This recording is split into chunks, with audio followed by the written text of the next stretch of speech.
Hello everyone, welcome to daily fact. आज हम discuss करेंगे करंट अफेयर से रिलेटेड कुछ इंपॉर्टेंट एमसीक्यूज। अगर आप हमारे साथ नए जुड़े हो तो आप हमारे इनिशिएटिव को सब्सक्राइब कर सकते हैं और साथ में शेयर कर सकते हैं। प्लस चेक कर सकते हैं initiatives regarding current affair as well as static GK, जो कि आपको यूट्यूब और टेलीग्राम दोनों पर मिल जाएगा। तो चलिए डिस्कस करते हैं इंपॉर्टेंट एमसीक्यूज। पहला जो आज का क्वेश्चन रहेगा वो है, in which country was the Yala glacier recently declare dead due to the effect of climate change. Option है Bhutan, China, India, Nepal. The correct answer is Nepal.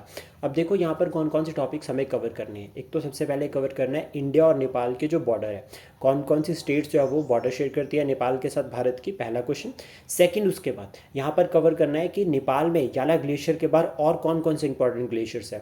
Third, जब नेपाल की बात आती है तो हिमालयस डेफिनेटली कवर करने पड़ते हैं, और हिमालयस में पीक्स। अब पीक्स देखो, नॉर्मली माउंट एवरेस्ट पता है कि जो है वो नेपाल में है। अब यहाँ पर आपको क्या कवर करना है कि लोकेशन वाइज कवर करनी है, ईस्ट से वेस्ट की तरफ कौन कौन सी जो है वो पीक्स है। एक तो ये सेकंड, उसके बाद जो लास्ट अब कवर करना है वो करना है कि कौन कौन से रिवर्स है, और रिवर्स भी गंगा रिवर सिस्टम का पार्ट है। तो यहाँ पे रिवर्स जो है वो लास्ट टाइम भी अगर आप यूपीएससी में देखोगे तो क्वेश्चन बन रखा है with respect to rivers of the Ganga, Ganga की जो ट्रिब्यूटरीज है उनको लेकर। अब यहाँ पर क्या है, आपको कैसे कवर करना है, आपको कवर करना है ईस्ट से वेस्ट की तरफ, यानी कि ईस्ट से हमें क्या करना है, हमें वेस्ट की तरफ जो रिवर्स है उनको भी कवर करना है।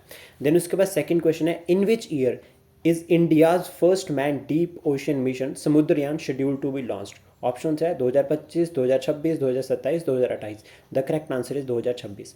अब जब भी हम बात करते हैं ना इंडिया के कोई भी इनिशिएटिव्स की कि हमें जो है उनको अचीव करना है फ्यूचर में, तो सबसे पहले याद रखना है कि भारत को डेवलप्ड कंट्री बनना है 2047 तक।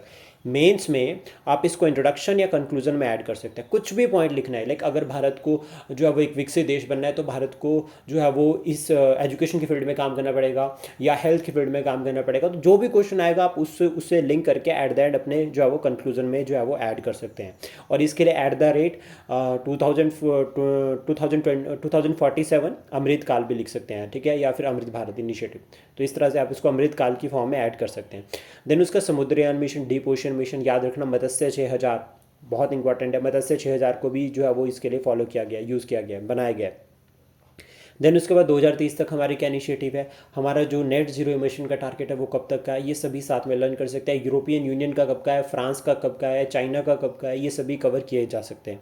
देन उसके बाद थर्ड क्वेश्चन है, which country is jointly collaborating with India on the LUPEX lunar mission schedule for launch in 2027-28, यानी कि 2027-28 में लॉन्च किया जाएगा LUPEX lunar mission.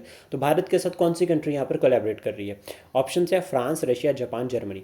The correct answer is Japan. अब देखो जापान भी न्यूज़ में होगा, तो जापान में सुनामी कौन सी आती है, सबसे पहले सुनामी जो है वो फेमस है, तो लेटेस्ट सुनामी कौन सी है, कौन सी ईयर में आई, एक तो ये पॉइंट हो गया। अर्थ क्यूब, ठीक है, तो Pacific ring of fire, plus साथ में सीज। जापान के ईस्ट में, वेस्ट में, नॉर्थ में, साउथ में, सभी जगह पे आपको सीज देखने को मिलेंगे। तो वो सीज के नाम क्या है, लोकेशन क्या है, इन सभी को साथ में कवर किया जा सकता है। प्लस साथ में जापान के ना कुछ आइलैंड डिस्प्यूट है रशिया के साथ भी और चाइना के साथ भी, तो उन दोनों का नाम हम याद कर सकते हैं साथ के साथ, क्योंकि वो एग्जाम में देखो अगर आप प्रीवियस ईयर चेक करोगे आपको मिल जाएंगे, पूछे गए। देन उसका फोर्थ क्वेश्चन है, which country won the SAFF under nineteen championship 2025।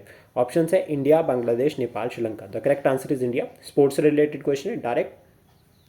Sports से रिलेटेड जो हमें पढ़ना है दैट इज़ अवार्ड्स, जो मेजर ध्यानचंद्र खेल रत्न अवार्ड है या फिर अर्जुन अवार्ड है, किसको मिला है, लास्ट 2 साल के हम याद करके चल सकते हैं। देन उसके बाद जो आज का लास्ट क्वेश्चन रहेगा वो है, which organisation introduced Codex and AI powered assistant to automate and accelerate coding task. Option है Google, open AI, Microsoft, IBM। The correct answer is open AI। अब AI यानी कि आर्टिफिशियल इंटेलिजेंस, और AI अगर आप मेंस में लिख रहे हो तो आत्मनिर्भर भारत भी लिख सकते हैं, एस्पिरेशनल इंडिया। तो एस्पिरेशनल इंडिया से भी आप याद रख सकते हैं कि AI हमारे लिए डबल मीनिंग लेकर आता है, एक तो आर्टिफिशियल इंटेलिजेंस और दूसरा हम कह रहे हैं एस्पिरेशनल इंडिया। आई होप जो कंटेंट, जो इन्फॉर्मेशन हमने डिस्कस की है ये आपको एग्जाम पॉइंट ऑफ व्यू से हेल्प करेगी। Thank you, please support, share and subscribe daily fact.